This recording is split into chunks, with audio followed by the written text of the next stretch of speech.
DPS troopers from other parts of the state are no longer being deployed to the valley. The Department of Public Safety announced they were ending the border deployments last month. Channel 5's Catalina Cruz spoke with one Valley constable who says he's helping out until new troopers are trained. Catalina?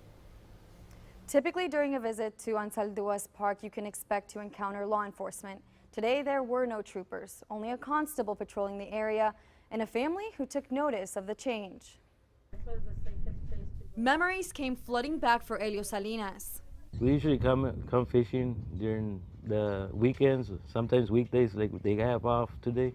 He says his family outing to Ansalduas Park felt like visits when he was growing up, when there wasn't heavy law enforcement in the area.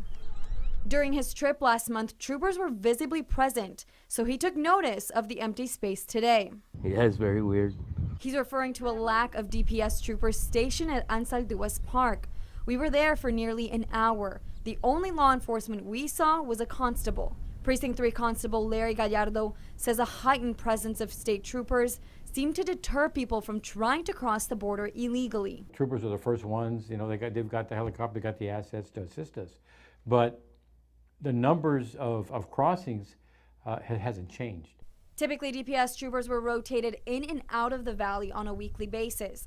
That changed on September 1st of this year. The gaps were filled with 250 new border trooper positions from Brownsville to Laredo. Gallardo says until the troopers are fully trained, his department will continue to patrol the area. He says having troopers in locations such as Ansalduas Park helped his department with apprehensions and stopping drugs from getting across the river from Mexico.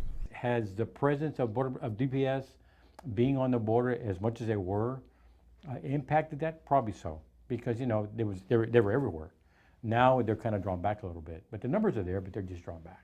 The new troopers will report to duty stations across Texas in the coming weeks and spend the first 6 months in on-the-job training. In a statement, DPS says the rotations are over unless a catastrophic event or substantial emerging threat requires DPS to respond. Live in the studio, Catalina Cruz, Channel 5 News at 6.